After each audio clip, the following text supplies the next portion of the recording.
자, 우리 함께 신앙 고백함으로 청년부 모임 함께 하나님 앞에 드리도록 하겠습니다. 함께 신앙 고백하겠습니다. 전능하사 천지를 만드신 하나님 아버지를 내가 믿사오며 그 외아들 우리 주 예수 그리스도를 믿사오니 이는 성령으로 잉태하사 동정녀 마리아에게 나시고 본디오 빌라도에게 고난을 받으사 십자가에 못 박혀 죽으시고 장사한 지 사흘 만에 죽은 자 가운데서 다시 살아나시며 하늘에 오르사 전능하신 하나님 우편에 앉아 계시다가 저리로서 산자와 죽은 자를 심판하러 오시리라. 성령을 믿사오며 거룩한 공회와 성도가 서로 교통하는 것과 죄를 사하여 주시는 것과 몸이 다시 사는 것과 영원히 사는 것을 믿사옵나이다. 아멘. 자, 우리 오늘 함께 나눌 말씀은 로마서 9장입니다. 로마서 9장 19절에서 33절까지 보도록 하겠습니다. 로마서 9장 9절에서 33절까지입니다. 제가 읽도록 하겠습니다. 혹 내가 내게 말하기를 그러면 하나님이 어찌하여 허물하시느냐 누가 그 뜻을 대적하느냐 하리니 이 사람아 내가 누구에게 감히 하나님께 반문하느냐 지음을 받은 물건이 지은 자에게 어찌 나를 이같이 만들었느냐 말하겠느냐 토기장이가 진흙 한 덩어리로 하나는 귀 있을 그릇을 하나는 천 있을 그릇을 만들 권한이 없느냐 만일 하나님이 그의 진노를 보이시고 그의 능력을 알게 하고자 하사 멸하기로 준비된 진노의 그릇을 오래 참음으로 관용하시고 또한 영광 받기로 예비하신 바 긍휼의 그릇에 대하여 그 영광의 풍성함을 알게 하고자 하셨을지라도 무슨 말을 하리요 이 그릇은 우리니 곧 유대인 중에서뿐만 아니라 이방인 중에서도 부르신 자니라. 호세아의 글에도 이르기를 내가 내 백성 아닌 자를 내 백성이라 사랑하지 아니한 자를 사랑하는 자라 부르리라. 너희는 내 백성이 아니라 한 그곳에서 그들이 살아계신 하나님의 아들이라 일컬음을 받으리라 함과 같으니라. 또 이사야가 이스라엘에 관하여 외치되 이스라엘 사람들이 수가 비록 바다의 모래 같을지라도 남은 자만 구원을 받으리니 주께서 땅 위에서 그 말씀을 이루시고 속히 시행하시리라 하셨느니라. 또한 이사야가 미리 말한 바 만일 만군의 주께서 우리에게 씨를 남겨두지 아니하셨더라면 우리가 소돔과 같이 되고 고모라와 같았으리로다 함과 같으니라. 그런즉 우리가 무슨 말을 하리요 의를 따르지 아니하는 이방인들이 의를 얻었으니 곧 믿음에서 난 의요 의의 법을 따라간 이스라엘은 율법에 이르지 못하였으니 어찌 그러하냐 이는 그들이 믿음을 의지하지 않고 행위를 의지함이라. 부딪힐 돌에 부딪혔느니라. 기록된 바 보라 내가 걸림돌과 거치는 바위를 시온에 두리니 그를 믿는 자는 부끄러움을 당하지 아니하리라 함과 같으니라. 아멘. 잘 지내셨죠? 예. 지금까지 굉장히 미세먼지가 많았는데 조금 나아진 것 같습니다. 오늘 말씀 여러분들 지난주 말씀과 이어서 생각해 볼 수 있는데요. 지난주에 한 두 가지 정도로 살펴봤었어요. 첫 번째 도입부에서 사도 바울이 큰 고민이 있다는 거 우리 살펴봤었죠. 내가 하나님 앞에 저주를 받을지라도 그 정도에 있을지라도 나는 원하는 바가 있다. 그것을 얘기했었습니다. 사도 바울이 굉장히 간절히 바라는 것이 있는데 그것은 뭐냐면 이스라엘 백성들의 구원이라는 것을 살펴봤습니다. 왜냐하면 이스라엘 백성들은 믿음으로 구원 얻는 하나님의 법을 따르지 않고 오늘도 나오겠지만 이제 율법을 따라서 그죠? 자신의 행위를 의지했기 때문에 문제가 된 것이죠. 그래서 사도 바울이 1장부터 쭉 설명하면서 믿음으로 구원 얻는다 그 얘기를 하고 그리고 나서 이렇게 믿음으로 구원 얻는 그 일에 대해서 이스라엘 백성들이 따르지 않았기 때문에 구원과 자꾸 멀어지게 되는 것이죠. 그래서 특권을 분명히 받았지만 그죠? 예수 그리스도도 이스라엘 사람이고 그죠? 조상들도 다 이스라엘 백성들이고 자 그렇게 했지만 이스라엘 백성들이 하나님의 법을 제대로 따르지 않았다. 그래서 정말 고민이 있다. 그 얘기가 지금 9장, 10장, 11장 이렇게 이어지는 내용 중에 있습니다. 자 그런 것 가운데 제가 지난주에 말씀드렸던 것이 바로 이것이죠. 우리가 하나님의 절대 주권, 구원에 있어서 하나님의 절대 주권을 인정해야 한다. 우리가 구원을 받기 위해서 뭔가 한 것이 아무것도 없다 그랬습니다. 그렇죠? 한 것이 아무것도 없기 때문에 그 구원의 어떤 근거는 하나님이시기 때문에 자랑할 것도 없고 오직 하나님만 기뻐하고 하나님께 감사해야 된다. 그죠? 그런 것들을 우리가 살펴봤었습니다. 자, 이 하나님의 절대 주권에 관해서 오늘 조금 더 얘기를 하고 있습니다. 19절부터 이렇게 이제 질문을 던지죠. 혹 내가 말하기를 그러면 하나님이 어찌 허물하시느냐 물어봅니다. 이 무슨 얘기가 하면 하나님께서 그러면 어떤 사람은 하나님 원하시는 대로 뭐 선택받은 사람으로, 그 앞에 보면 이제 그 얘기가 나오잖아요. 얘가 애굽의 왕 바로, 하나님께서 바로를 강팍하게 만드셨다고 얘기해요. 그래서 마음을 단단하게 하셔서 하나님을 따르지 않고 하나님을 대적하게 그렇게 하나님께서 만드셨다고 얘기해요. 자, 그런 식으로 하나님 만드셨다면, 좋아, 그렇게 만드셨다면 19절에 의문이 들 수 있는 것이죠. 그러면 하나님께서 바로를 뭐라고 하실 수 있느냐? 이렇게 이제 물어보는 거죠. 왜냐하면 하나님께서 그렇게 하셨으니까 바로 책임이 아니고 하나님 책임 아니냐라고 물어볼 수 있고, 이렇게 이의를 제기할 수 있는 것이죠. 거기에 대해서 사도 바울이 지금 대답을 합니다. 19절 후반부에 얘기하죠. 누가 그 뜻을 대적하느냐? 까불지 마라. 한마디로 정리해 버립니다. 그러니까 하나님께서 뭐 이랬을 때 무슨 여러분이 하나님 앞에 질문을 하고, 하나님 이거 왜 이렇습니까? 이거 불합리하지 않습니까? 뭐 얘기할 수 있을지 모르겠어요. 하지만 하나님의 대답은, 욥기도 마찬가지고요. 그러면 내가 사실은 옛날에 이렇게 했는데 이렇게 해서 이렇게 했으니까 이렇게 하는 거야. 그러니까 좀 날 좀 이해해 달라. 하나님 이렇게 하시지 않아요. 하나님 그냥 까불래? 죽을래? 내가 하나님이야 하면 끝나는 거예요. 그러니까 여러 가지로 하나님께 설명하실 수도 있지만, 중요한 건 그렇게 대들은 기본적인 전제는 무엇입니까? 하나님이 뭔데 내 인생에, 하나님이 뭔데 저 사람 인생에, 하나님께서 왜 이렇게 하시느냐고 얘기하는 것이죠. 그러니까 단순하게 정말 궁금해서 물어보는 것이 아니라 하나님을 인정하지 않는 거예요. 그런 질문에 대해서 하나님께서 단칼에 끝내버리시는 거예요. 네가 뭐길래 그렇게 이 일을 제기하느냐. 20절 보세요. 이 사람아, 내가 누구이기에 감히 하나님께 반문하느냐? 너 뭔데? 우리 앞에서 봤던 것처럼 우리는 피조물인데 어떻게 하나님 앞에 그런 얘기를 할 수 있는가? 여기에 대해서 얘기하신 것이죠. 지음받은 물건이 지은 자에게 어찌 나를 이같이 만들었느냐 말할 수 있겠느냐? 안 된다는 것이죠. 그러면서 토기장이 비유를 얘기하십니다. 토기장이가 있는데, 그릇 만든 사람이 있는데, 진흙 한 덩이로 어떨 때는 귀 있을 그릇, 뭐 예를 들면 밥그릇이라고 합시다. 그 다음에 또 어떨 때는 뭐 할까요? 뭐 개밥그릇을 만들기도 하고, 어떨 때는 사람 밥그릇 만들기도 하고, 뭐 어떤 때는 장식품을 만드는 아주 귀한 그릇을 만들기도 하고, 어떤 때는 그냥 뭐 컵을 만든다고 합시다. 그건 누구 마음이에요? 토기장의 마음이라는 것이죠. 그릇 만드는 마음, 사람의 마음이라는 것이죠. 본인이 봤을 때 필요에 따라서 만드는 거예요. 그거에 대한 권한이 전적으로 토기장에게 있는 것이죠. 그러니까 그릇의 입장에서는 어떻게 얘기할 수 없는 겁니다. 오히려 만약에 내가 귀히 쓰는 물건이 되었다면 감사할 뿐인 거죠. 그냥 행운인 것이죠. 이것이 하나님의 절대 주권, 하나님의 선택이라고 얘기하는 것입니다.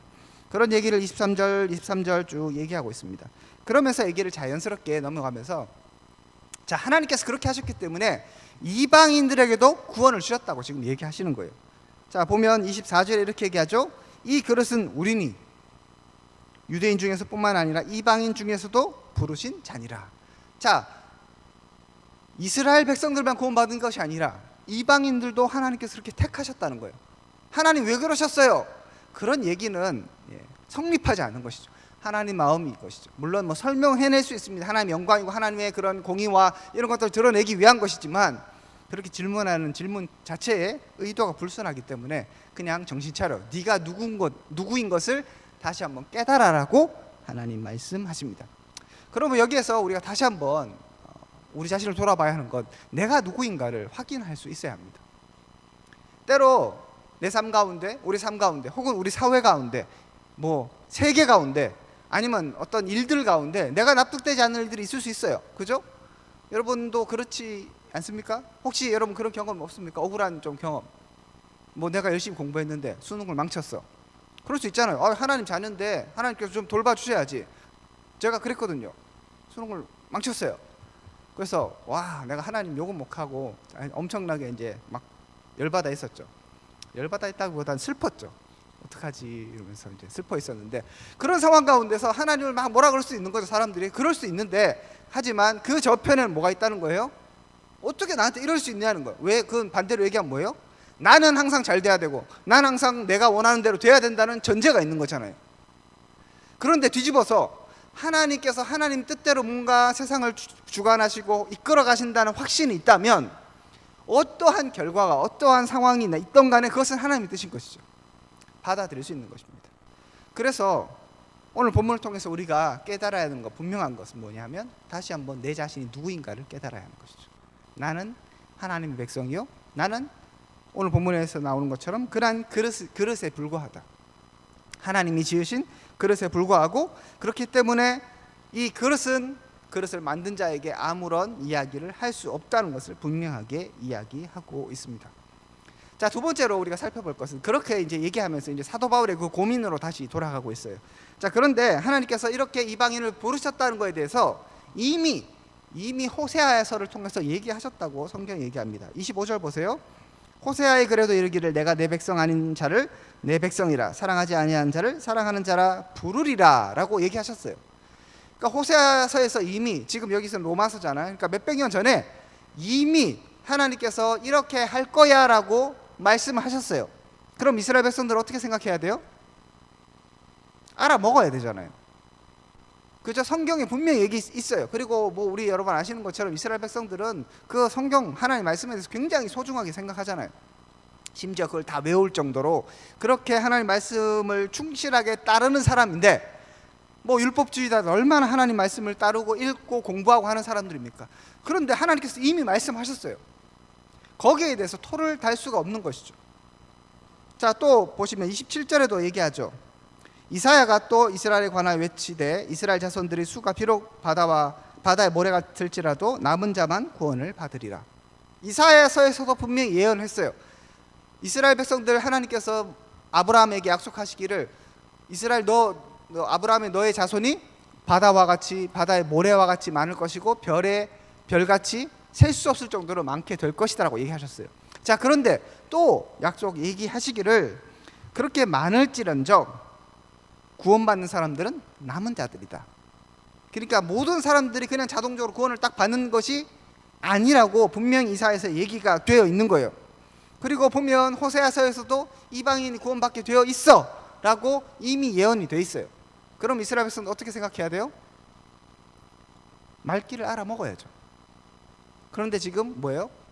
계속 율법으로 구원받느니 이런 식으로 얘기하고, 이방인들은 그냥 지옥의 불쏘시개니 하면서 무시하고 이렇게 살아가고 있는 거예요. 하나님 말씀을 제대로 사실은 듣지 않고 있는 것입니다. 또한 29절에도 또 얘기하죠. 또한 이사야가 미리 말한 바 만일 만군의 주께서 우리의 씨를 남겨두지 아니하셨더라면 우리가 소돔과 같이 되고 고모라와 같았으리라 함과 같다. 자, 분명하게 하나님께서 긍휼을 베풀지 않으시면 이스라엘 백성도 소돔과 고모라가 똑같다는 거예요. 소돔과 고모라 아시죠? 하나님을 대적하여서 하나님 뜻대로 살지 않았기 때문에 불로 멸망당한 그런 도시잖아요. 하나님께서 이미 말씀하셨다고 얘기합니다. 자, 그래서 30절부터 얘기하죠. 그런즉 우리가 무슨 말을 하리요? 의를 따르지 아니한 이방인들이 의를 얻었으니 곧 믿음에서 난 의고. 이게 앞에서 나온 호세아서의 얘기와 같죠, 그죠? 하나님께서 하나님 백성 아닌 자를 부른다고 얘기하셨고, 그래서 하나님께서 그렇게 하셨다는 거예요. 문제가 없죠, 그죠? 거기에 대해서 뭐라고 얘기할 수가 없는 것입니다. 31절에 의의 법을 따라간 이스라엘은 율법에 이르지 못하였다고 얘기합니다. 오히려 이스라엘 백성들이 하나님 말씀대로 살지 않았기 때문에 율법에 의에 이르지 못했어요. 어찌 그러하냐? 그들이 믿음을 의지하지 않고 뭘 의지했다고요? 행위를 의지했기 때문에, 믿음으로 살아야 되는데 그렇게 살지 않았기 때문에 이런 결과가 있다고 얘기하고 있습니다. 자, 그러면서 또 말씀을 하나 댑니다.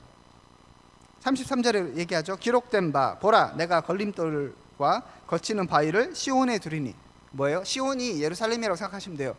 하나님께서 거치는 돌 뭐라고 할까요? 지나가는데 이제 돌 하나를 딱 둔 거예요. 그러니까 지나가다가 걸려 넘어지게 되는 거죠. 그런 돌을 하나 딱 뒀다고, 예루살렘에 하나님의 백성들 앞에 딱 뒀다고 얘기해요. 그래서 어떻게 돼요? 걸리게 되는 거죠. 이게 뭐예요? 하나님의 구원으로 가려고 하지만 그렇게 하지 못하게 된다고 하나님께서 미리 얘기하는 거예요. 자, 그를 믿는 자는 부끄러움을 당하지 아니하리라. 그를 믿는 자가 누구예요? 하나님을 믿는 자는 부끄러움을 당하지 않는다. 여기서도 뭐예요? 그 거치는 돌이 너희들 율법을 지키지 않으면, 행위로 구원 얻으려고 열심히 노력하지 않으면 넘어진다, 이렇게 하는 게 아니잖아요. 믿음으로 그것을 얻어야 한다고 얘기하는 거예요. 그래서 믿음으로 부끄러움을 당하지 않는다고 얘기하는데, 이스라엘 백성들은 32절에 믿음을 의지하지 않고 뭘 의지했다고요? 행위를 의지했다고 얘기하는 거예요. 자, 사도 바울이 이스라엘 백성들에서 지금 엄청난 고민이 있어요. 얘네들 어떡하지? 우리 지난주에 봤던 것처럼 큰 특권이 있어요, 그죠? 백성도 조상도 이스라엘이고 자기의 조상이고, 그 다음에 율법도 받았고, 예수님조차도 유대인이고, 다 그런 특권을 받았는데 하나님 말씀을 듣지 않고 있어요. 그래서 그 사도 바울이 엄청난 고난과 지금 고통 가운데 지금 있습니다. 그 얘기를 쭉 하면서 지금 무슨 얘기를 하고 있습니까? 결국 그런데 기록된 바 이사야가 이르기를, 호세아가 이르기를, 기록된 바 분명히 기록하잖아요. 기록에 대해서 분명히 얘기하기를 하나님께서 이미 말씀하셨다고 얘기합니다. 그러니까 이스라엘 백성들이 진짜 소위 말해서 빼도 박도 못하는 거예요. 하나님 얘기 다 해줬고, 또 사도 바울도 그 얘기 계속적으로 얘기했고, 예수님도 오셔서 그렇게 사는 거 아니야라고 얘기했고, 그리고 세례 요한도 와서 예수님이 누구인가에 대해서 분명히 증언했고, 다 얘기를 해줬어요. 그런데 분명히 말씀을 맡았고 말씀을 아는 이들이 하나님 말씀을 듣지 않고, 하나님 말씀을 따르지 않고, 하나님 말씀을 이해하지 않고, 평소 습관대로, 평소 자기 생각대로 행위를 따라서, 율법을 따라서 구원을 얻겠다고 지금 발버둥 치고 있으니까 사도 바울이 볼 땐 너무 지금 마음이 아픈 것입니다. 자, 이 말씀을 보면서 우리에게도 분명히 적용할 수 있습니다. 여러분, 하나님께서 우리 삶 가운데 분명히 말씀하셨어요. 그냥 간단하잖아요. 너 그렇게 살면 지옥 가. 너 그렇게 살면 하나님께 심판받아. 너 그렇게 살면 안 돼. 하나님께서 기뻐하지 않아. 얘기했어요, 안 했어요? 얘기했어요, 안 했어요? 했죠? 네, 빼도 박도 못해요. 그런데 문제는 뭐예요? 안 듣는다니까. 야, 신기하지 않아요? 우리는 좀 그렇다 쳐. 우리는 성경도 잘 안 읽고, 그죠? 그렇잖아, 우리는. 그렇다 쳐. 그런데 이스라엘 백성들, 얘네들은 뭐예요? 그렇게 열심히 살았던 사람이, 이 이스라엘 백성들 가운데 물론 농땡이도 있겠지만 거기에는 그 극렬분자, 바리새인들, 서기관들, 성경을 쓰고 가르치는 그들을, 제사장들, 이런 사람들이 수두룩하잖아요. 그들이 그렇게 열심히 백성들을 가르치면서 백성들을 이끌고 있는데, 이끌었던 게 뭡니까? 말씀에 나온 내용들을 가르치지 않은 것이죠. 그냥 열심히 살아라, 그 얘기만 한 거예요. 그게 무조건 틀린 건 아니죠. 물법을 지켜야 되죠. 하나님께서 그렇게 말씀하셨죠. 그런데 그것만 얘기하고 정말 믿음으로, 그리고 이방인들을 통해서 하나님께서 구원을 이루시겠다는 그 작정들이 분명히 예언되어 있음에도 불구하고 받아들이지 않고 신경 쓰지 않은 것이죠. 왜 그럴까요? 자기가 알고 싶은 것만 알고 아는 거예요. 자기가 듣고 싶은 것만 듣는 거예요. 자기의 관심사만 파고 들어가는 것이죠. 하나님이 이미 말씀하셨음에도 불구하고. 유대인이 그랬는데 우리라고 다르겠습니까? 똑같을 수 있는 거예요. 그렇게 그러므로 이 말씀을 두렵고 떨림으로 받아야 합니다. 물론 여기서는 구원에 대해서 얘기해요. 심지어 그들이 그렇게 열심히 살았지만 구원에서 제외될 수 있는 것 때문에 사도 바울이 고민하고 있잖아요. 여러분이 예수 그리스도 안에 있고 하나님을 믿는 사람이라면 구원에는 제외되지 않겠죠. 하지만 이 말씀을 우리 가운데 적용시켜 본다면 하나님이 이미 말씀하셨는데 그거 좀 들으면 되겠구만.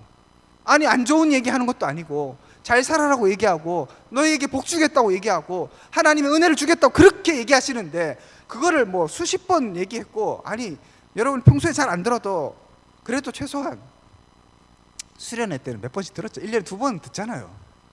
그죠? 1년에 2번 들었어. 그리고 여러분이 조금 더 순수할 때 유초등부 때는 들었잖아요. 유치부 때 들었잖아. 중고등부 때 들었잖아. 기억납니까? 몰라. 귀뚱으로 들은 거예요. 별로 신경을 안 쓴 거야. 이건 나한테 중요한 게 아니야. 지금 당장 눈앞에 있는 먹을 거, 그 다음에 당장 눈앞에 있는 입을 거, 당장 눈앞에 있는 내 관심사, 여기에 관련된 말씀은 아멘 할 수 있을지 모르겠지만 어떻게 보면 정말 중요한 핵심인 구원과 하나님의 은혜와 하나님의 영광에 대해서 그렇게 얘기를 해도 귀뚱으로 듣고 지 멋대로 살아가는 거예요. 그러니까 사도 바울이 볼 때는 답답해 죽겠는 거죠.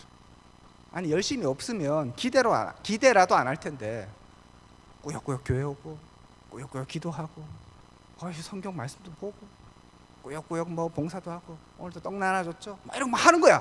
열심히 해. 그런데 말씀 진짜 들어야 될 말씀 제대로 안 듣고 있다면 그 얼마나 불쌍한 거예요. 그래서 사도 바울이 안타까워하는 것이죠.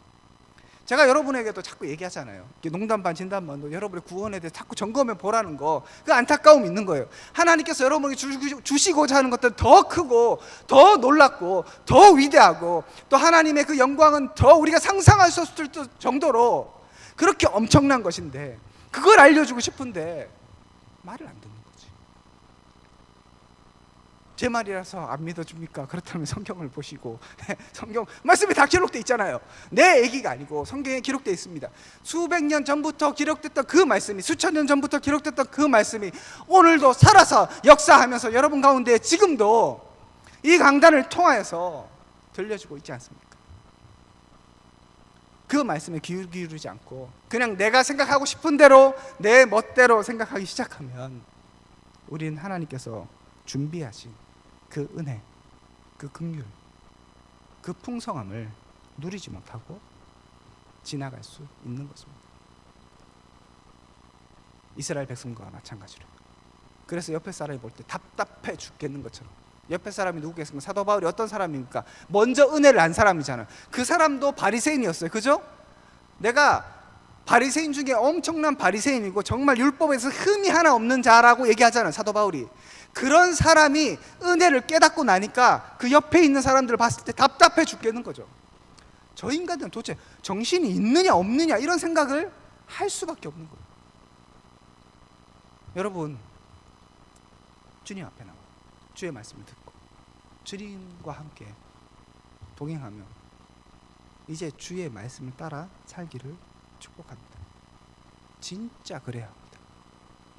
제발 좀 이렇게 귀를 열고, 뭐 여러분 뭐라 하는 게 아니라 저도 마찬가지예요. 이렇게 얘기하면서 또 나도 잊어버리겠지, 그죠? 내일 뭐 어떡하지? 뭐 이거 뭐 해야 되는데 어떡하지? 그런 또 걱정에 또 사로잡히겠죠. 그랬을 때 뭘 해야 합니까? 다시 기억하는 것이죠. 주의 말씀으로 다시 돌아가는 것이죠. 하나님께서 우리를 향하신 그 계획이 무엇인가 다시 한번 점검하는 것입니다. 이미 쓰여져 있는 그 말씀 속으로. 뭐 이렇게 신비한 거, 뭐 새로운 거 자꾸 쫓아다니지 마십시오. 하나님 이미 말씀해 주셨어요. 이미 우리에게 길을 보여주셨고요, 이미 우리에게 모든 것들을 보여주셨습니다. 그러므로 그 말씀으로 돌아가서 그 말씀과 함께 호흡하며 그 말씀을 믿고 그분과 함께 동행하시는 여러분들 되시기를 축복합니다. 말씀으로 돌아가서 여러분 성경도 읽고, 저도 마찬가지고 성경을 묵상할 때 내가 보고 싶은 것만 보는 게 아니라 하나님이 보여주고 싶으신 그 말씀에 귀를 기울이시길 바랍니다. 사도 바울이 그렇게 막 답답했다면 우리 하나님 얼마나 더 답답하실까요? 여러분 지난번에 보셨잖아요. 성령이 말할 수 없는 탄식으로 우리를 위해서 간구하신다고 하는 거죠. 여러 가지 의미가 있겠지만 이런 의미에서 본다면 와, 진짜 탄식이 안 되겠습니다. 야, 이 인간이 도대체 왜 이러나. 이거 줘야 되는데 지금은 좀 철이 없어서 그럴 수 있습니다. 그죠? 우리 아이를 보면 그런 것 같아요. 저도 옛날에 그랬던 것 같고, 인간이 말을 안 들어. TV를 열심히 보고 말을 그렇게 하면 안 된다 해도 안 되는 거죠. TV를 계속 보면, 밥 먹으면서 보면 뭐 정신이 안 좋아지고, 교수들이 나와서 그런 얘기 하더라고요. 우리 애는 계속 TV를 보는데 어떡하지? 이제 좀 보지 마라. 안 들어요. TV를 봐야 된다는 거죠. 한 번만요. 뻥이죠. 다음에 또 볼 거면서. 우리 그렇지 않아요? 하나님 한 번만요. 뻥이지. 하나님 다 알고 계시지만 또 한 번씩 들어주기도 하지만, 주의 말씀 돌아갑시다. 그리고 하나님 앞에 섭시다. 그리고 정직하게 하나님 말씀에 귀 기울이는 저와 또 우리 청년부 될 수 있기를 주님의 이름으로 축복드립니다. 함께 기도하겠습니다. 하나님 감사합니다. 우리 가운데 또 말씀하여 주시고 주의 뜻을 보여주심에 감사드립니다. 우리가 무엇보다도 주의 말씀에 귀 기울일 수 있길 원합니다. 이미 말씀하셨고 이미 보여주셨고 이미 우리가 깨달았던 그 말씀을 놓치지 않기를 원합니다. 다시 기억나게 하시고 생각나게 하시고 깨달아지게 하시고, 그것을 통하여 주의 말씀에 순종하며 주와 함께 동행하는 저와 우리 청년들 될 수 있도록 은혜를 베풀어 주시옵소서. 이제는 주 예수 그리스도의 은혜와 하나님의 사랑과 성령님의 교통하심이 오늘 말씀을 통하여 다시 한번 주의 말씀에 귀 기울이기로 결단하고 작정하는 하나님의 백성들 가운데 지금부터 영원토록 함께 있을지어다. 아멘. 수고하셨습니다.